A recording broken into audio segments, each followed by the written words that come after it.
പ്രണയസാഗരം അധ്യായം 17. ഹേയ്, എന്തൊക്കെയാണ് എൻ്റെ സഖാവ് പറയുന്നത്? എൻ്റെ കാല് പിടിക്കാൻ മാത്രം എന്ത് അപരാധം ചെയ്തു എൻ്റെ മെഹ്റു? അവൻ അവളുടെ മുഖത്ത് നോക്കിയില്ല. അവൻ്റെ മുഖം താഴ്ന്നിരുന്നു. ദേ മെഹ്റു, ഇങ്ങോട്ട് നോക്കി. എൻ്റെ വയറിലെ നമ്മുടെ കുഞ്ഞാണ്. അവൻ അവളുടെ വയറിലേക്ക് നോക്കി. അവൻ്റെ ചുണ്ടുകൾ എന്തു പറയണമെന്നറിയാതെ വിതുമ്പിക്കൊണ്ടിരുന്നു. എന്തിനാ ഇത്രമാത്രം സങ്കടം? ദൈവം നമുക്കായി കരുതുന്നതാവില്ലേ ഇതൊക്കെ? ഞാൻ എന്താണ് നിന്നോട് പറയേണ്ടതെന്ന് എനിക്കറിയില്ല. പക്ഷേ ഞാൻ കാരണം വന്നിട്ടുള്ള എല്ലാ പ്രശ്നങ്ങൾക്കും ഇരയാവുന്നത് നീയാണ്. നിന്നെ ഒന്ന് ചേർത്ത് പിടിക്കാൻ എനിക്ക് കഴിഞ്ഞിട്ടില്ല. അന്ന് നിന്നോടൊപ്പം രാത്രി നിൻ്റെ ഒപ്പം ഞാൻ നിന്നതെങ്കിൽ ഇന്ന് നീ ജയിലിനുള്ളിലാകുമായിരുന്നില്ല. പോട്ടെ മെഹ്റു, അതൊക്കെ പറഞ്ഞിട്ടെന്താണ്? അവൻ പതിയെ അവളുടെ വയറിലൊന്ന് തൊട്ടു നോക്കി.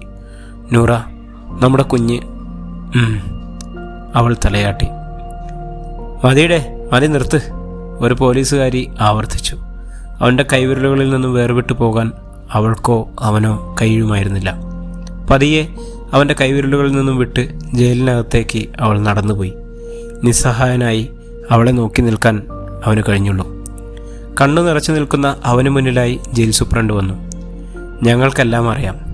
അവൾക്ക് പരോൾ കിട്ടുന്നതിന് ഇന്ന് തന്നെ ഞങ്ങൾ അപേക്ഷ സമർപ്പിക്കുന്നുണ്ട്. വിഷമിപ്പിക്കാതെ ചെല്ലേ. മെഹ്റു തൊഴുകൈകളോടെ അവരെ നോക്കി. ഷൈനത്ത അവളെ കാണാനുള്ള ത്രാണിയില്ലാതെ അവിടേക്ക് വന്നില്ല. നൂറയെ കണ്ട് തിരിച്ചിറങ്ങി വന്ന മെഹ്റുവിനെ അയാൾ കണ്ടു. മെഹ്റു അയാൾക്കരികിലേക്ക് നടന്നു. മെഹ്റുവിനെ കണ്ടതും അയാൾ തിരിഞ്ഞു നടന്നു. പറ്റിപ്പോയതാ. എന്ത് പ്രായശ്ചിത്തം വേണമെങ്കിലും ചെയ്യാൻ തയ്യാറാണ്. നൂറ ഗർഭിണിയാണെത്ത പറഞ്ഞു മുഴുമിപ്പിക്കാൻ അവനും കഴിയുമായിരുന്നില്ല. ഷൈനത്ത അവനെ ഒന്ന് കെട്ടിപ്പിടിച്ചു. നീ വിഷമിക്കണ്ട, അവളെ നമുക്ക് തിരിച്ചു കൊണ്ടുവരാം. അതിന് എത്ര പണം കൊടുത്തിട്ടായാലും ഏത് വക്കീലിനെ കൊണ്ടായാലും. എനിക്ക് അവളെ വേണം. ജീവിച്ച് തീർന്നിട്ടില്ല. ഞാൻ അവളെ സ്നേഹിച്ച് തീർന്നിട്ടില്ല. ഒരുപാട് പ്രതീക്ഷകളുമായി ഇറങ്ങി തിരിച്ചു വരാണ് ഞങ്ങൾ. ഇനി ഒന്നും ഉണ്ടാവാതെ ഞാൻ അവളെ പൊന്നുപോലെ നോക്കിക്കോളാം. എൻ്റെ മോളെ നീ കയറിക്കണ്ടോ? അവൾ എന്തു പറഞ്ഞു നിന്നോട്? ഞാനൊരു വെല്ലുപ്പയാവാൻ പോകുന്നുവെന്ന് പറഞ്ഞോ? അവൾ അത്തയെ കാണണം എന്ന് പറഞ്ഞു. അവൾ അത്തയോടുള്ള ഈ സന്തോഷം നേരിട്ട് പറയണത്രേ. അവിടെ നിന്നും അവളെ പുറത്ത് കൊണ്ടുവരാൻ കഴിയാതെ ഞാനെങ്ങനെ അവളുടെ മുഖത്ത് നോക്കും മോനെ? നമ്മൾ പരിശ്രമിക്കാനിട്ടില്ലല്ലോ അത്ത. അവളുടെ പരോളിന് വേണ്ടി അപേക്ഷ കൊടുക്കുന്നുണ്ട് എന്നാണ് സൂപ്രണ്ട് പറഞ്ഞത്. മോനെ, അവൾ ജയിലിലെത്തിയിട്ട് ഇത്രയേ ഉള്ളൂ. ഈ കാലയളവിൽ അവൾക്ക് എങ്ങനെ ജാമ്യം കിട്ടും? ജാമ്യം കിട്ടുമെന്ന് ഉറപ്പുണ്ടോ? അറിയില്ല. ഞാനെല്ലാം പടച്ചവനിൽ ഉറപ്പിക്കലാണ്. എന്തൊരു കോലമാടാ നിൻ്റെത്. എന്തെങ്കിലും കഴിച്ചിരുന്നോ? അവളില്ലാതെ എനിക്കാവില്ല. ഒന്നും കഴിക്കണ്ട. അവളോടൊന്ന് മിണ്ടിയാലും അവളെ ഒന്ന് കണ്ടാലും മതിയായിരുന്നു. എന്നാൽ എൻ്റെ കൂടെ പോരെ നീ? വേണ്ട, ഞാൻ ഇവിടെ തന്നെ നിന്നോളാം. അവൾക്ക് എന്തെങ്കിലും ആവശ്യങ്ങൾ വന്നാലോ? നീ എന്ത് അബദ്ധമാണ് വിളിച്ചു പോകുന്നത്? ഇനി 3 വർഷമുണ്ട് അവൾ പുറത്തു വരാൻ. സാരമില്ലത്ത, അവൾക്ക് വേണ്ടി 3 അല്ല 30 വർഷം കാത്തിരിക്കേണ്ടി വന്നാലും ഞാൻ കാത്തിരിക്കും. അവളില്ലാതെ എനിക്ക് എങ്ങനെ തിരിച്ചു പോകാൻ കഴിയും? അയാൾ അവനെ നിസ്സഹായതയോടെ ഒന്ന് നോക്കി. എൻ്റെ മകളുടെ തീരുമാനം ഒരിക്കലും തെറ്റായിട്ടില്ല എന്ന് ഒരിക്കൽ കൂടി അയാൾ ഉറപ്പിച്ചു. ജീവനോളം സ്നേഹിച്ച തങ്ങളുടെ വാക്കിനേക്കാൾ കൂടുതൽ അവനോടുള്ള പ്രണയം തോന്നിയത് എന്തുകൊണ്ടാണെന്ന് മനസ്സിലായി. വേണ്ട മോനെ, നമുക്ക് പോകാം. എന്തെങ്കിലും വന്നാലേ എല്ലാവർക്കും ഓടിയെത്താൻ കഴിയും. അവൾ അങ്ങനെ സിമൻറ്റ് തറയിൽ കിടക്കുമ്പോൾ ഞാനങ്ങനെ പട്ടുമെത്തേൽ എങ്ങനെ കിടക്കുമെത്ത? അതൊന്നും ശരിയാവില്ല. ഞാനാണ് പറയുന്നത്. നൂറയെപ്പോലെ തന്നെയാണ് നീയും എനിക്കും. ഇവിടെ ഇങ്ങനെ കാറ്റും മഴയും വെയിലും ഒക്കെ കൊണ്ട് നിന്നെ ഇങ്ങനെ ഇട്ടിട്ട് പോകാൻ എനിക്ക് പറ്റില്ല. എൻ്റെ കൂടെ വരണം. വന്നേ പറ്റൂ. പോവാൻ മടിച്ച തന്നെ അവർ നിർബന്ധപൂർവ്വം വണ്ടിയിൽ കയറ്റിക്കൊണ്ടുപോയി. നൂറയുടെ അലങ്കരിച്ച മുറിയിൽ അവൻ അസ്വസ്ഥനായി അങ്ങോട്ടും ഇങ്ങോട്ടും നടന്നു. എന്തോ ഒന്ന് അവനെ കുത്തി നോവിക്കുന്നത് പോലെ തോന്നി. അലമാരയിൽ ഫ്രെയിം ചെയ്ത് വെച്ച വിവാഹ ഫോട്ടോയിൽ ഒരിക്കൽ കൂടി നോക്കി. നെഞ്ചിനോട് ചേർന്ന് നിൽക്കുന്ന അവളെ നോക്കാൻ കഴിയുമായിരുന്നില്ല. എന്തു ബുദ്ധിമോശമാണ് പെണ്ണെ ഞാൻ കാണിച്ചത്. അവൻ അവളുടെ ഫോട്ടോ നോക്കി പിറുവിറുത്തുകൊണ്ടിരുന്നു. മോനെ വാ, ഭക്ഷണം കഴിക്കുക. സലീന അമ്മ ഭക്ഷണം കഴിക്കാൻ വിളിച്ചു. വേണ്ടമ്മ, എനിക്ക് തീരെ വിശക്കുന്നില്ല. അങ്ങനെ പറഞ്ഞാൽ എങ്ങനെയാ? ഫുഡ് കഴിച്ചേ മതിയാവൂ. മനസ്സിലാ മനസ്സോടെ അവൻ താഴേക്ക് ഭക്ഷണം കഴിക്കാൻ ചെന്നു. എല്ലാവരും മൗനത്തിലായിരുന്നു. അവൻ്റെ ഭക്ഷണം, അവൻ്റെ പാത്രങ്ങളിൽ വിളമ്പി വെക്കുന്ന ഭക്ഷണം അവൻ അറിഞ്ഞതേയില്ല. ഏതോ ഒരു ഓർമ്മയിൽ എന്ന പോലെ ഭക്ഷണം കഴിച്ചു തുടങ്ങി. അത്തയും അമ്മയും അവൻ്റെ മാനസിക നിലയെ നോക്കി കാണുകയായിരുന്നു. ഈ ഭൂമിയിൽ നൂറയ്ക്ക് സംഭവിച്ചത് ഏറ്റവും വലിയ വിഷമം അവനാണെന്ന് അവനെ കാണുമ്പോൾ തന്നെ മനസ്സിലാകുമായിരുന്നു. തങ്ങളുടെ നഷ്ടങ്ങളെല്ലാം വളരെ ചെറുതായി അവർക്ക് തോന്നി. നൂറയെ ഏറ്റവും അർഹതപ്പെട്ടവൻ തന്നെ. ഭക്ഷണത്തിൽ കൈയിട്ടിളക്കി എഴുന്നേറ്റ് പോയി. ചെറുതായി അവനൊന്ന് കഴിച്ചെന്ന് വരുത്തിയെന്ന് മാത്രം. കാണാൻ മിടുക്കനായിരുന്നു മെഹറു. എല്ലും തോലുമായതിൻ്റെ കാരണം അവർക്കൊരു പിടികിട്ടി. നൂറയുടെ വിഷമങ്ങളിൽ അവൻ ഉരുകി ഇല്ലാതാവുന്ന പോലെ. മുറിയിൽ പുറത്തേക്ക് നോക്കിയിരുന്ന മെഹ്റുവിൻ്റെ തോളിൽ ഷൈനത്ത് ഒന്ന് തട്ടി. നീ ഇപ്പോഴും ആ ഷോക്കിൽ നിന്നും റിക്കവർ ആയിട്ടില്ല എന്ന് എനിക്ക് മനസ്സിലായി. പക്ഷേ ആയേ മതിയാവും. നിന്നെ കാണുന്ന അവളുടെ മനസ്സിൽ ഒരിക്കലും നെഗറ്റീവ് നിറയരുത്. അങ്ങനെ ഉണ്ടായാൽ അത് നിങ്ങളുടെ കുഞ്ഞിനെ ബാധിക്കില്ലേ? അത്ത, അത് വേറൊന്നും ആലോചിക്കാനില്ല മോനെ. കഴിഞ്ഞതെല്ലാം ഒരു ദുസ്വപ്നമായി മാത്രം കരുതുക. നിങ്ങളുടെ ജീവിതം ആ കുഞ്ഞിന് വേണ്ടിയുള്ളതല്ലേ. നീ ഇപ്പോഴും ആ പഴയ മെഹ്റു ആയിരിക്കണം. ചിരിച്ച് ചിന്തിപ്പിച്ച് അവളോടൊപ്പം ജീവിക്കുന്ന മെഹ്റു. ഇപ്പോഴത്തെ രൂപവും ഭാവവും അവൾ ഒരിക്കലും സഹിക്കുന്നുണ്ടാവില്ല.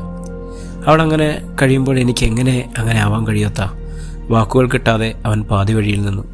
എൻ്റെ മകളല്ലേ മോനെ, അവളുടെ ജന്മം മുതൽ ഞാൻ കാണുന്നതല്ലേ. എന്നിട്ടും ഞങ്ങളെല്ലാം സഹിക്കുന്നില്ലേ? ഞങ്ങൾക്ക് സങ്കടം ഉണ്ടാവില്ലേ? ശരിയാണത്ത. എന്നിരുന്നാലും തൻ്റെ അടിയാണ് എൻ്റെ കുട്ടി. കയറിപ്പിടിക്കാൻ വന്നവനെ കുത്തിക്കൊന്നിട്ടാണ് ജയിലിൽ പോയിരിക്കുന്നത്. കള്ളം ചെയ്തിട്ടൊന്നുമില്ലല്ലോ. നീ അഭിമാനിക്കടാ മോനെ.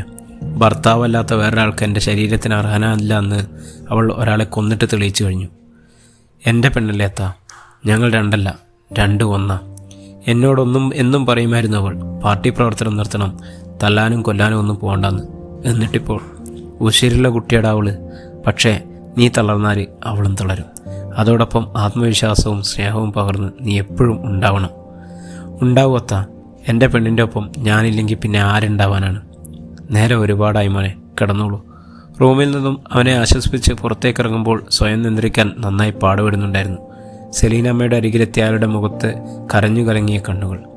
എന്താണ് മനുഷ്യ, ഇങ്ങനെ കൊച്ചു കുട്ടികളെപ്പോലെ? ഞാൻ എന്താടി അവനോട് പറയേണ്ടത്? എല്ലാം പടച്ചോൻ്റെ വിധിയാണെന്നോ? നമുക്കെന്ത് ചെയ്യാൻ കഴിയും? നീ അവനെ കണ്ടോ സെലീന?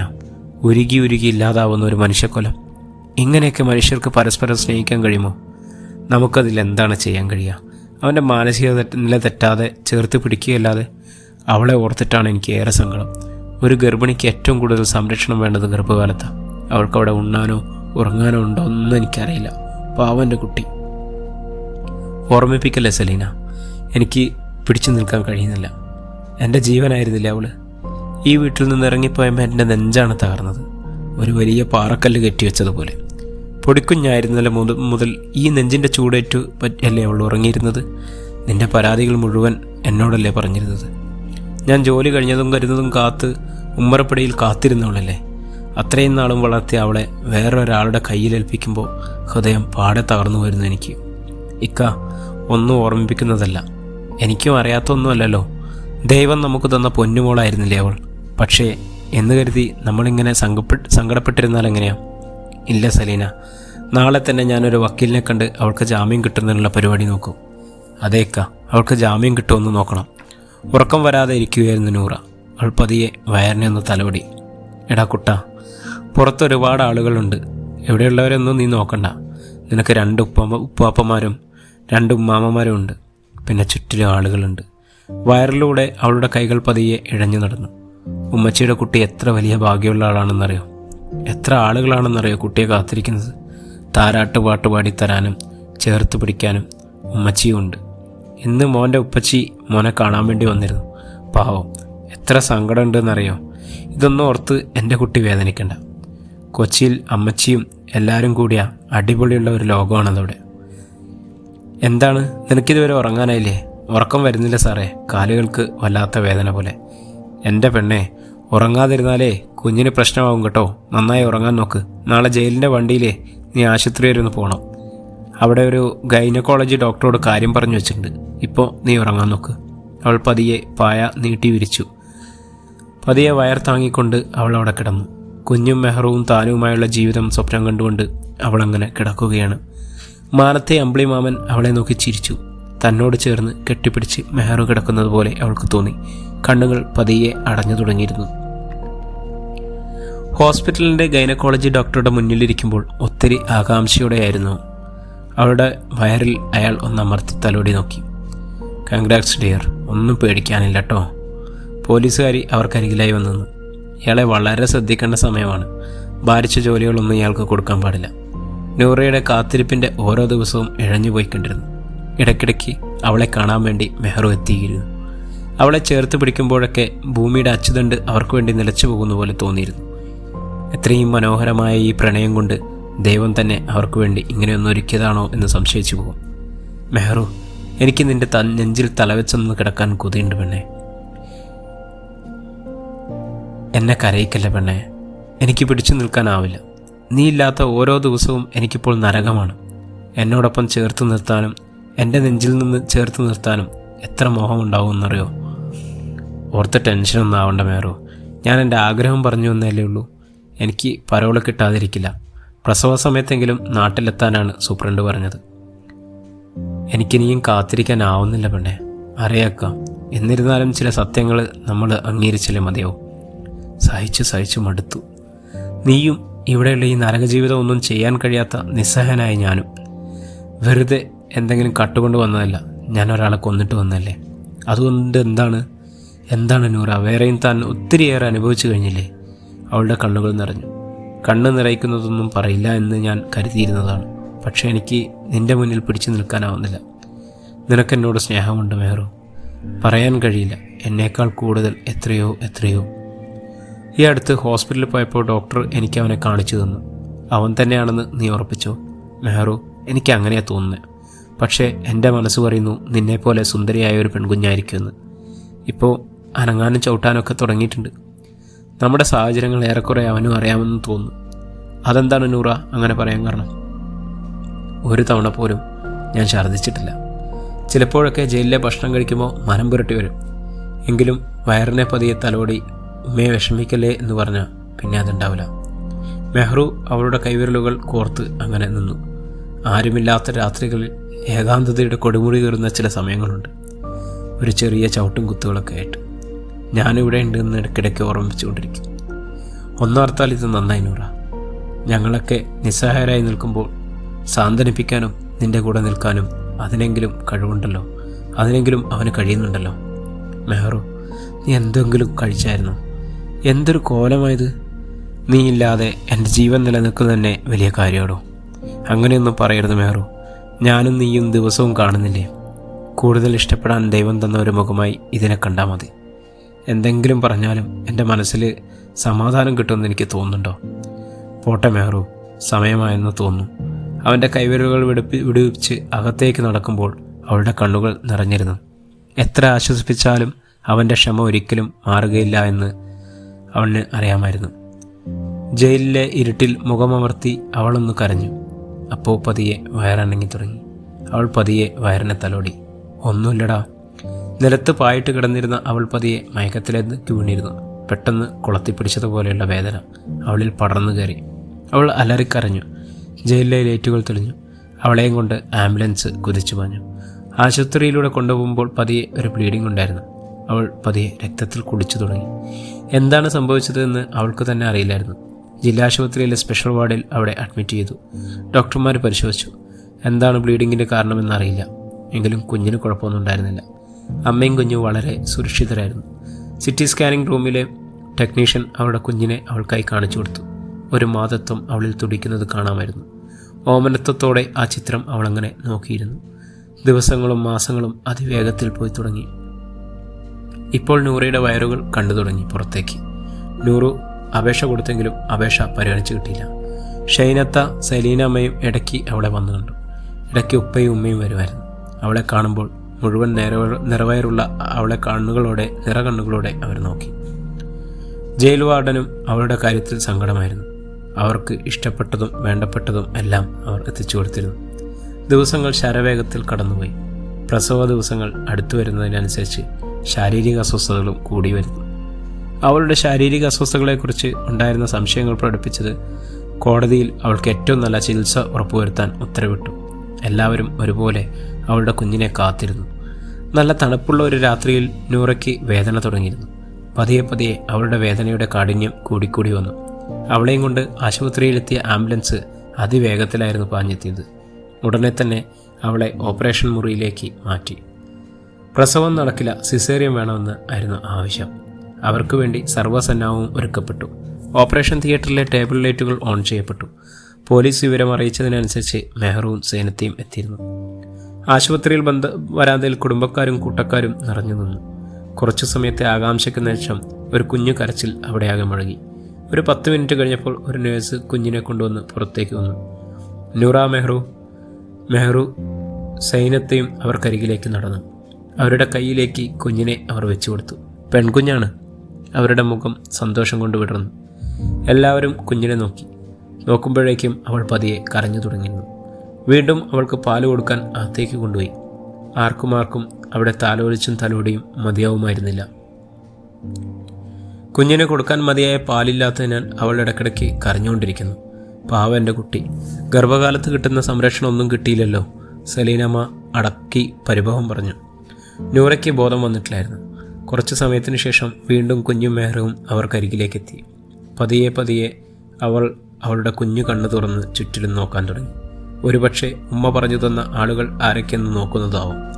മാറി മാറി തലോലിക്കാൻ വരുന്ന ഒരുപാട് ആളുകൾ ഉണ്ടായിരുന്നു. അത്തത്തെ അറിയുമോ പൊന്നെ? ഷൈനത്ത അവളുടെ മുഖത്ത് നോക്കി ചോദിച്ചു. പതിയെ നൊന്നുകാട്ടി അവൾ ചിരിച്ചിട്ടുണ്ട്. കണ്ട, അവൾക്കെന്നെ മനസ്സിലായിട്ടാ. എങ്ങനെ മനസ്സിലാവാതിരിക്കും? ചോരയെ മനസ്സിലാക്കാതിരിക്കുമോ? സെലീന കുഞ്ഞിനെ വാരിയെടുത്തു. അപ്പോഴേക്കും ഡോക്ടർ പുറത്തേക്ക് വന്നു. 6 ദിവസം ഇവിടെ കിടക്കേണ്ടി വരും. അത് കഴിഞ്ഞ് ഡിസ്ചാർജായി പോവാം. വീണ്ടും എല്ലാവരുടെയും മുഖത്ത് സങ്കടം നിറഞ്ഞു. മെഹ്റുവിൻ്റെ ഉപ്പ പതിയെ സൈനത്തയുടെ അരികിലെത്തി. ഡിസ്ചാർജായാൽ അവളെ വീട്ടിലേക്ക് കൊണ്ടുപോകാൻ കഴിയുമോ? ഇനിയും ശിക്ഷ കഴിയാൻ 2 വർഷം കൂടി ബാക്കിയുണ്ടല്ലോ. പരോളിന് നമ്മൾ സമർപ്പിച്ച ഹർജി തള്ളിപ്പോയി.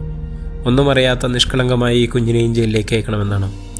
കുഞ്ഞിനെ പാല് എന്ന് പറയുന്നത് അവകാശമാണല്ലോ. അതുകൊണ്ട് തന്നെ അമ്മയുടെ കൂടെ താമസിപ്പിക്കാനാണ് നിയമം അനുശാസിക്കുക. ഓപ്പറേഷൻ കഴിഞ്ഞ പെണ്ണിനെ എന്ത് ചെയ്യാൻ കഴിയും? അവിടെ ബാക്കിയുള്ള ചികിത്സകൾ ആര് ചെയ്യും? അതിനെക്കുറിച്ചൊന്നും ഒരു ഐഡിയ ഇല്ല. പക്ഷേ ഒരു ചോദ്യചിഹ്നമായി അതങ്ങനെ കിടക്കുന്നുള്ളൂ. ഇതിനെതിരെ ഒന്ന് വക്കീലിനെ കണ്ടൂടെ? പരോൾ ആപ്ലിക്കേഷൻ തള്ളിയ സ്ഥിതിക്ക് ഇതിന് സാധ്യതയില്ലെന്നാണ് പറയുന്നത്. എന്നിരുന്നാലും നമുക്കൊന്ന് ട്രൈ ചെയ്യാം. കുഞ്ഞ് പതിയെ എല്ലാവരുമായിട്ട് ഇണങ്ങി തുടങ്ങി. സുറുമി കുഞ്ഞിനെ നിലത്തും താഴെയും വെക്കാതെ താലോലിച്ചുകൊണ്ട് നടന്നു. കുഞ്ഞിനോടുള്ള ഭയങ്കര സ്നേഹമായിരുന്നു. ഇതൊക്കെ കാണുമ്പോൾ റഫീഖിന് അറിയാതെ ഒരു സങ്കടം ഉള്ളിൽ തിരതല്ലി. ജയിൽ വാർഡൻ നൂറയെ കാണാൻ വേണ്ടി ആശുപത്രിയിലെത്തിയിരുന്നു. നിറച്ചുകിടന്ന അവളെ നോക്കി അവരുടെ കയ്യിൽ പതിയെ തലോടി.